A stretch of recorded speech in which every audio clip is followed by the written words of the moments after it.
So Root and Gorilla should be having a pretty decent time, and we'll see whether Mystic has picked up his performance from what was a bit of a slump towards the end of the last split. Of course, extenuating circumstances certainly did. Case for him saying that he's the best in the world at it, as Mordekaiser, Trundle, Twisted Fate, Aphelios, and Nautilus, and really, even though they have 200 years behind them down in the bot lane, the deck is actually stacked against them here if it goes the distance. That was a lot of puns. I liked it a lot. Here we are under the Rift for SANDBOX versus Afreeca, our first game of the summer split for 2020 here at the LCK, and we've got a long road to tread to get back towards the top of League of Legends. We are slipping rungs so far, and let's hope the pride of Korea can return as we move further forward into the summer split. We'll be expecting lots of good things from all of these players. So far, the draft's not really giving too much away. They'll have to leave it all on the Rift. As you're exactly right, very generic on SANDBOX's side. No surprises that the Aatrox was picked up. But I want to see what Keen's going to be able to do with the Mordekaiser. He's been playing a hell of a lot of solo queue at the moment. Summit currently sitting at rank 28, and Keen is rank 8. Okay. Not bad. I mean, it could be 7, I know. That's what you're going to say. But still, I think top 10's all right. Well, I think that the team composition is in favor of SANDBOX, especially when you consider how they should, in theory, be able to itemize, because Twisted Fate is likely going to incentivize Merc Treads on the side of SANDBOX, and then also because you have the Mordekaiser up in the top lane, incentivizing more magic resistance, works against Trundle Subjugate. The Nautilus is even going to deal less damage, and all the weight comes onto Aphelios, who can't really play the game against Azir and Ezreal. So Jarvan doesn't need to engage, Aatrox doesn't need to engage, and if they play it that way, it should be pretty smooth sailing if they end up going the distance. And we have to remember as well that, I mean, the SANDBOX, we talk about solo lanes a lot. Summit and Dove are very practiced, and they're both on their most comfortable champions. I mean, Dove is literally named after Azir. Yeah. So should be pretty good here for these guys, especially for a game 1. I think focusing on making sure your players are as comfortable as possible is definitely a very good idea. Dove gets some deep vision here, will spot Spirit moving towards his red. As On Fleek skipped his wolf camp, went straight to his red buff, and we'll see where he's going to head next. As Summit and Keen just bopping each other just a little bit, but otherwise not too much happening. And you know, this has been a matchup that we've spoken about a lot, Mordekaiser versus Aatrox, but has also gone through a lot of iterations. Where do you see it at the moment? Well, I mean, it's Mordekaiser favored, but Aatrox, I mean, if he ever just gets a good clip, then things can obviously swing in Aatrox's favor temporarily, but for the most part, it is in Mord's edge.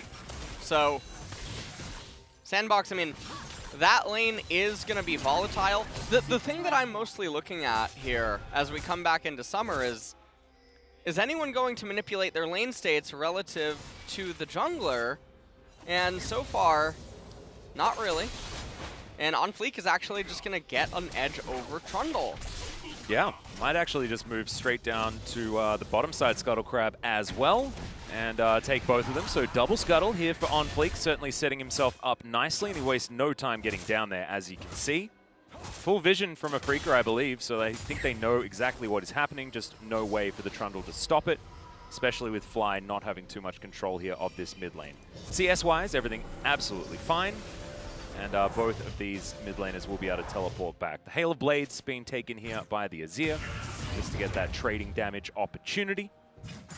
We'll see what Fly's going to be able to do with this Twisted Fate. He's certainly been, he's played this champion a lot. I mean, this guy's been playing League of Legends for an extremely long time, and there was a meta where basically the only mid laner was Twisted Fate. And so, of course, this is something that Fly has been known for in the past. But Fly has been an interesting player, one that's sort of shown us that he's had a lot of mastery on specific champions, and otherwise not being able to find too much. And he used to be known as this like mastermind of the crazy picks, you know, like playing Poppy in the mid lane and things like that to counteract stuff like Aurelia. Like, he was one of those guys that had all of the cool ideas. Yeah. And then he was a Lissandra one-trick, and that was sad. Well, him and many others that were not really good enough to pilot the other champions. Honestly, I miss Lissandra. Lissandra has a special place in this lane. Especially in Korea. Yeah. Because she yells just so much. Yeah. She's very vocal. And as a commentator, you know, we're commentators, we like talking. Yeah. And she's real good at it. True. At least being loud, making noises. I guess not really talking, is it? When you're just going, yeah, all the time. That's not what she sounds like. That was a terrible impression. I apologize, everyone. Well, we've just got some resetting. We are well and truly back to the LCK. We really are. Oh. We really, really are. So how's the stream going? How's life? You know, the coach streams have been going fantastic. Yeah? And the live viewings, also fantastic. Still doing that? Co-streaming the LCS and live viewing LEC? Is that the idea? That's still the schedule. 80-hour plus work weeks have resumed. So, you know, LCS with the LCS is fun. You know, brownie and anchovies. Perfect. It's always good to be aptly named, as Spirit is going to be discovered here by a very angry dragon. Can go down to about 300 health, but that is the most action that we've had throughout this game. And he's just going to eat up some honey fruit. Going to be absolutely fine. But this actually doesn't bode very well for Afreeca, who now have a level 6 Twisted Fate and probably want to do something with it here in this mid game. See whether they're actually going to be able to. You could imagine that a gank potentially towards the top side of the map could be happening, could be possible, but not with Trundle on the bottom side of the map. Over or under 15 minutes, first blood? 15 minutes? The fact that you have to think about it. Yeah, well, I mean, judging by the team comps, you should say under 100% of the time. But we're in Korea. And I don't know. I'm going to say under because I like to be optimistic. Or is it because you're looking at the screen? No, I wasn't. Guess Obviously, I wasn't looking at the screen. That's not what we do here in the LCK. There's not much that happens there. I'm looking at the guy next to me. What's that? Is I cast from the mini-map. This got brought up in a coach stream recently. There you go. Yeah. Many people were very surprised. I don't look at the main screen always did too. He barely looked at the main screen. Yeah. Mostly only look at the mini-map. Just talk about stuff that's going on. Unless there's action on the screen. Yeah. You know. So therefore, you just look at the mini-map. I'm lying. I mostly look at you. I mean, that's what I was going to say. I don't need to look at the screen. I just look at LS. Especially now that we're back in LOL Park as well. So I haven't really spoken about it, but Summit's going to land himself an Infernal Chain. That's going to mean that it's a decent trade here for the gentleman. W's still available here for Keen, so he's not going to be too worried and has himself his Bramble Vest. And a good option. The thing that is a little bit surprising for me is, so he goes for the Bramble Vest reset, but Aatrox was able to have more gold on his reset, and so Mordekaiser's recall was actually a little bit stuck, and that he had excess gold on the fountain when he went back, so Aatrox getting the better end of the initial recalls, but eventually he will get the Seeker's Arm Guard, he will get the tier 2 boots. Cloud Dragon's going to go the way of SANDBOX, the Rolling Mountain second. So some pretty good dragons to come through for our Dragon Souls, so that is a great start to the day. Currently the gold is entirely even, but you'd say that SANDBOX probably have a little bit more control, especially given the fact that OnFleek has been absolutely everywhere on this map and taking exactly what he wants. Fly going back home, he's got the Ignite from his Unsealed Spellbook at the moment. I thought that maybe, just maybe, that was a sign of some potential aggression, but it wasn't, of course. Sorry, it's the first day back, all right? I've got to get used to it. Yeah. As Keen up here towards the top side, just trading, taking minions everywhere, extremely even. Like, oh my goodness. Now, Spirit could be doing his golems this entire time while this is going on. Well, instead, he's going to head up towards the top side because there is a Death Realm that's being channeled. Keen going to be just taking some turret shots. What? Why not? And Summit now with the World Ender is looking to try and trade back. Fly is going to spot OnFleek as he turns up. Death Thrust, and there's the flash as Ben gets in there. Spirit flashes over the wall, but the Emperor's Divide is fantastic. There's the Cataclysm. Gigantic AoE damage, and the 2 kills coming through for SANDBOX will answer what was there from Afreeca in the beginning. And so I have no clue what Afreeca was doing right there. You could hear it in my voice. Keen taking 2 turret shots for no reason. There's no lethal on Aatrox. Aatrox has consent in that entire fight because he can just back up. He can say, no, actually, I'm not going to fight you. I have no idea what you're doing. Your jungler is running around doing nothing for eternity. Fly comes in, and honestly, I mean, that was a cheater hook if I've ever seen one. That is, I'm not sure how many years that one took to master, but Ben did manage to get it. It ends up being a 2-for-1 in SANDBOX's favor, and this is really bad for Afreeca. 형 아래 노텔 있어요. Below you is Nautilus. 빼봐요, 빼봐요. Emperor's Divide was absolutely fantastic out of Dove. 오케이. But honestly, after the flash from good old Spirit, did certainly not look like a great situation for Afreeca. Back into live, though, it doesn't really do too much for the state of the game. Apart from giving 1-0 and 1 to Summit on the top side, who's very close to completing his Death's Dance, which certainly looks like it will be morphing what should be a decent matchup for Keen.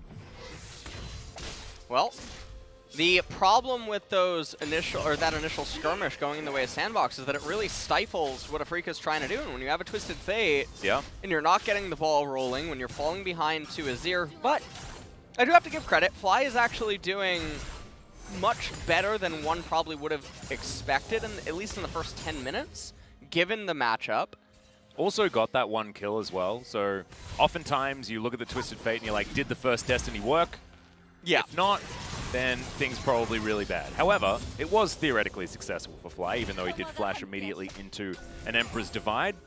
In the meantime, he was able to actually get himself a kill. So let's just see whether Fly is going to be able to continue finding some advantages. Right now, it's not looking like it as the flash immediately comes out. Wildcards doing some work here as Spirit shows up. Pillar of Filth in there. Thank you very much for using traditional Trundle. Spirit, man, is a savant. A little bit, yeah. Well, there's a flash depth charge is immediately root. Arcane Shift, Flash trying to get out of there, but Ben is going to lock him down with his Dredge line. That's the Moonlight Vigil, and that's going to be the end of the Ezreal. But Emperor's Divide not quite going to find Ben, but there should be enough damage there. No says the stopwatch as Mystic is taken down. Dove grabs that kill, and now Summit's trying to get the work done. Fly in melee range is absolutely not what he wants, but Keen puts him in the Death Realm and then the Death Chamber immediately. Ben's still alive somehow, sitting at 100 health, but OnFleek comes in, prioritizes Fly, will be able to lock down that kill, as now Keen's trying to do the work. Gets his passive back, Gorilla will be going down, obliterated in fact, as now Spirit looking to get on top of this teleport route, coming back in, but Dove's able to lock down that kill regardless, and now 2 versus 2.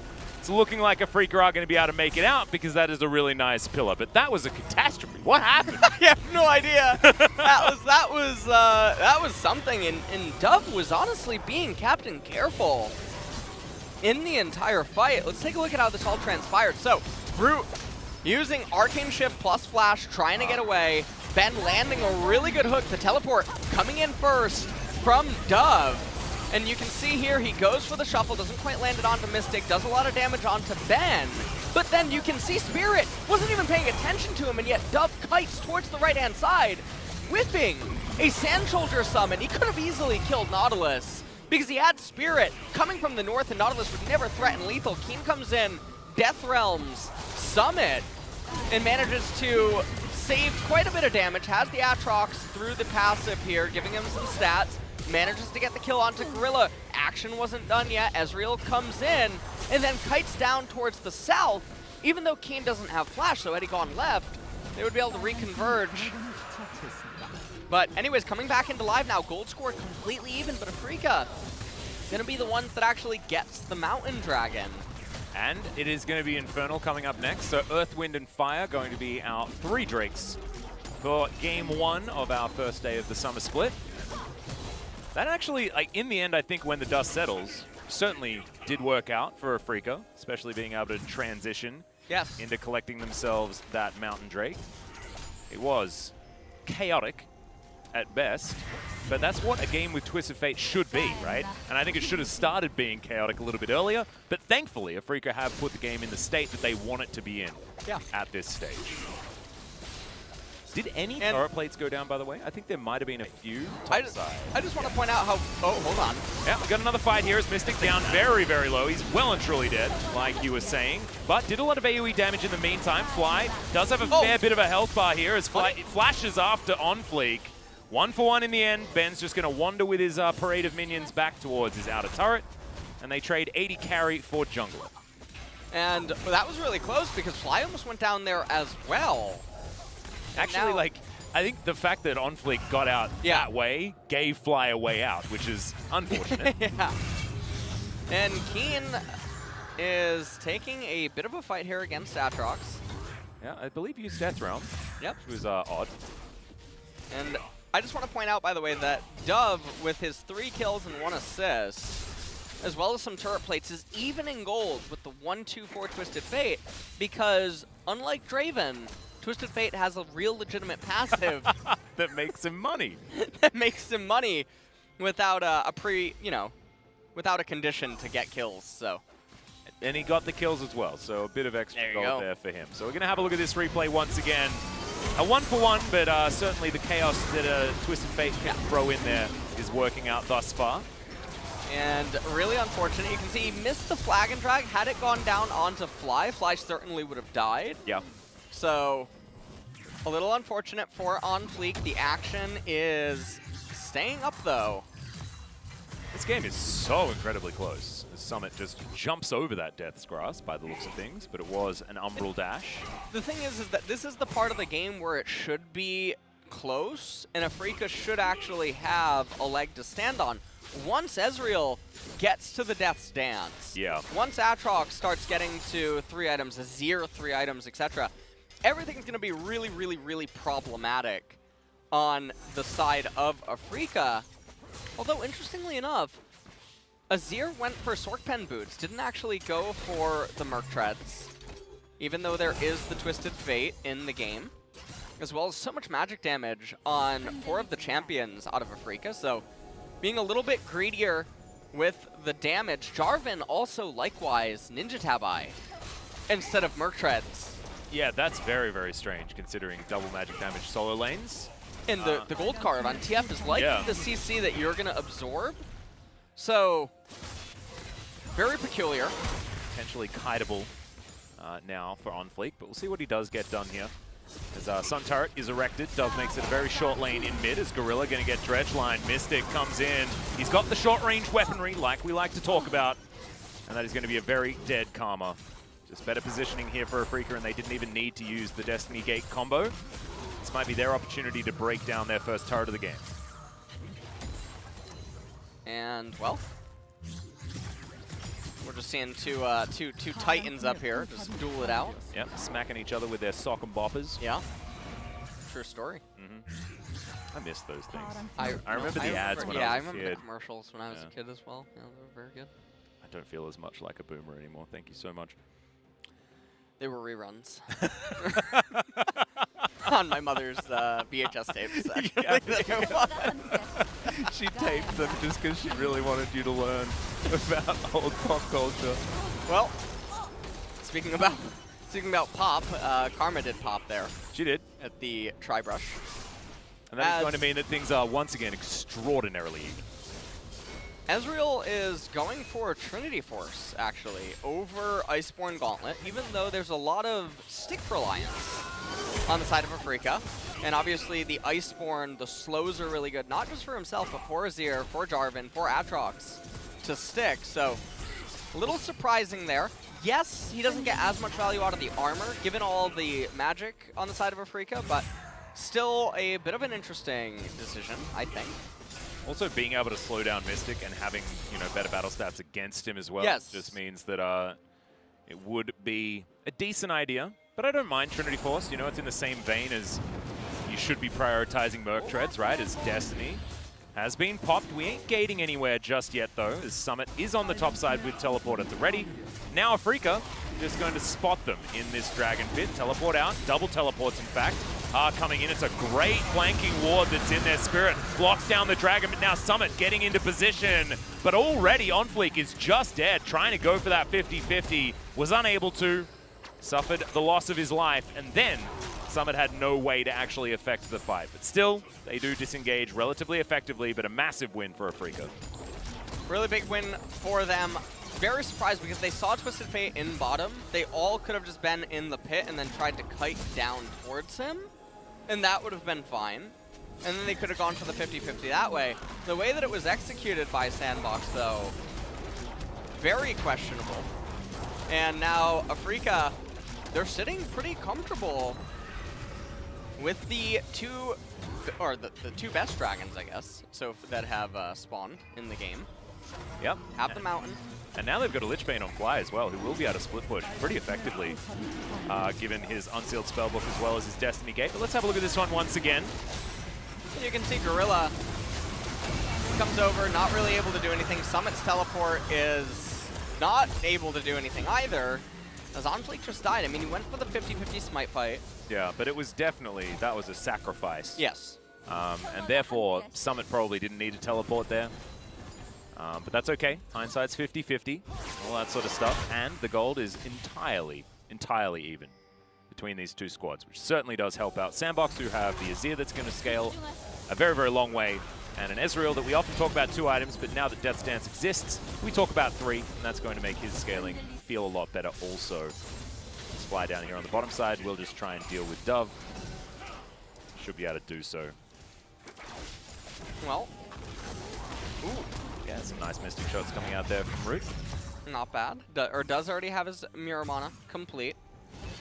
Leandres is on the Mordekaiser.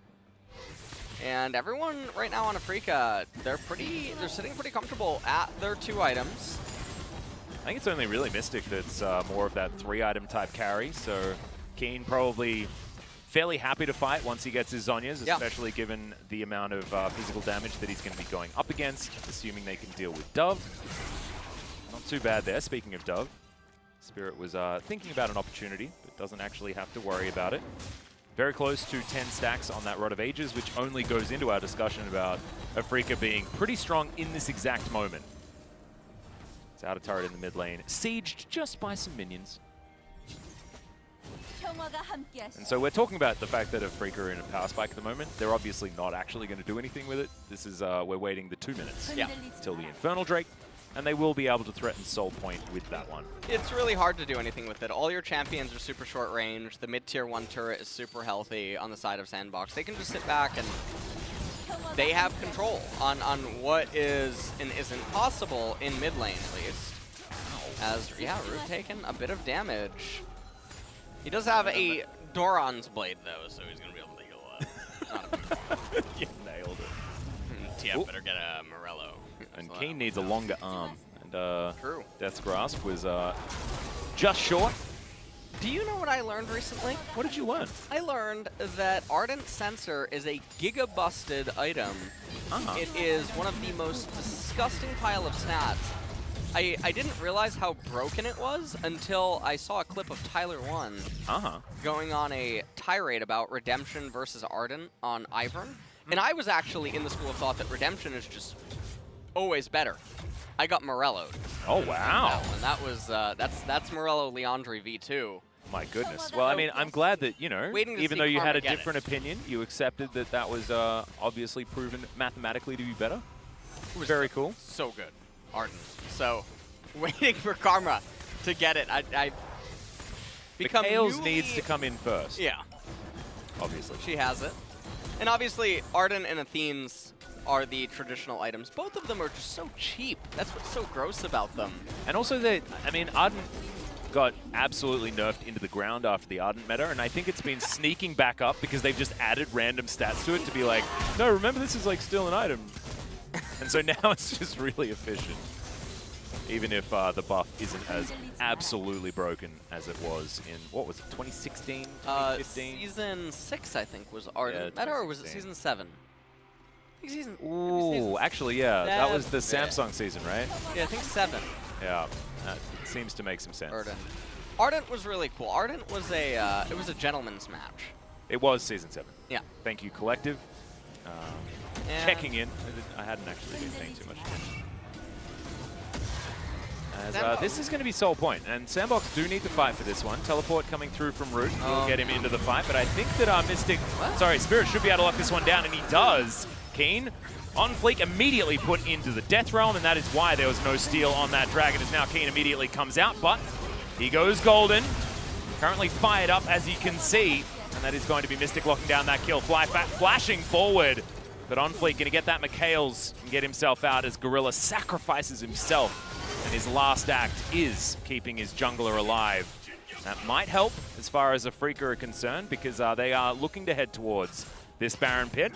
That could be a big turn though, because having Infernal Soul point and inside track on this Baron that they are now going to just straight up own themselves is that's a big swing in this game. And I think this is probably going to be the nail in the coffin. So even though early on we talked about if SANDBOX can get to 3+ items, Ezreal and Azir will carry, there's a bit of problem in the fact that, well, first we'll talk about the replay. So SANDBOX arrived late to the party, and OnFleek gets Death Realm right away by the Mordekaiser.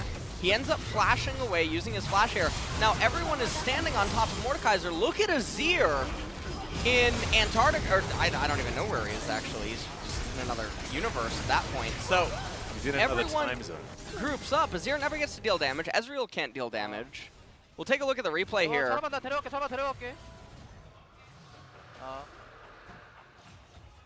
I really love the gameplay of Mordekaiser. Darwin, no like, flash. I'm walking, I'm walking, I'm walking. Ooh, he manages to tab and ping the flash during that. Zanya's cast, and then TF with a... They're saying, let's go Baron, let's go Baron. And so, one of the issues here is that Azir, he starts off with Nashor's Tooth, goes Zanya's Hourglass, even though he has obviously no intention to make any plays, and he should never be diving the backline. If he's diving the backline for an Azir sec, him and Ezreal are failing fundamentally somewhere else. So, the itemization's very wonky. Aatrox can't do anything against that team composition. We outlined that in the draft phase. Darwin, likewise, counterintuitive, because he's trying to go in when really you should just be peeling and using Cataclysm defensively for Ezreal and Azir. So, they're piloting the comp in a very counterintuitive way. They don't yet have the items, and then to make matters worse, Azir is itemizing basically no damage. He has an Oblivion Orb now, but it's soul point soon. Well, we'll see whether this fight is going to change anything, as Destiny will bring Fly in there, as Spirit, with his ultimate running, keeps himself alive. But that Emperor's Divide was absolutely fantastic. It's nothing in comparison to Mystic with his Quadra kill, though. Is it going to be back-to-back pentas against SANDBOX in the first game? It is! Mystic does it. Welcome back for 2020 Summer Afreeca Freecs. You started off well last time, you're doing it again now. Oh, man. Well, Aphelios is always a pleasure to watch when he ends up doing it. 200 years of collective pentakills. Absolutely incredible stuff. How many years? As Afreeca will win the game off the back of that one. Pentakill for Mystic. It's, that's one way of ending the game. He was born in 1820, by the way. Yeah, well, obviously. That was, obviously. Yeah. So I just want to let you know that. As Mystic... I can't believe that Gorilla brought it up in the trash talk and was like, last time Mystic got a pentakill against us in our first game transition, the way that they itemized as well, all just very, very confusing. And this is the final team fight. So it starts off looking like it's really good. And you can just see Mystic, he's in the heart of it all, and Spirit turns right back around, and honestly, Mystic... Point-blank ulti, and then all of that damage. Plus, he had a Death's Dance at this stage, remember? So he just heals way more than you think he should, and is really difficult to burst. Well. Damn. Yeah. 200 years. I guess. Yeah. 200 years, actually. That was something. It's a lot of damage as well, as Mystic was certainly what Afreeca were playing around towards the end of the game, but I think that exactly what you were talking about, the way Keen actually played out his laning phase. Remember, he was up against a 1-0-1 Aatrox as well. After that first skirmish went a little bit awry on Afreeca's side. It was well done, but Still, I think that we're probably expecting a little bit more from these teams as we get further on in the season. There were some lulls that maybe shouldn't have been there, things like that. And so we'll see how it does go as we move further on. My Google it's not working? did not I'm just going to put that over there then. I'm going to put mine there too. I'm just all right. One for Keem. The Google vote did not work. I apologize. That's what that piece of paper was. Yeah. So there's a big X through my vote as well. It's just to be on every single individual sheet. It's just crossing me out. Perfect. That is so sad. I know. I'm not pretty voting. pog. It's fine. You know what? You're my player of the game, Alice. Oh, thank you so much. I can be on there because you voted for me. True. That could be our way of making a stand. True. Unless it's a DRX game, in which case it needs to be a vote for Chovy. But, ladies and gentlemen, we will have game number 2 coming up very, very shortly. We'll see whether SANDBOX can get their revenge like Gorilla stated. Stay tuned.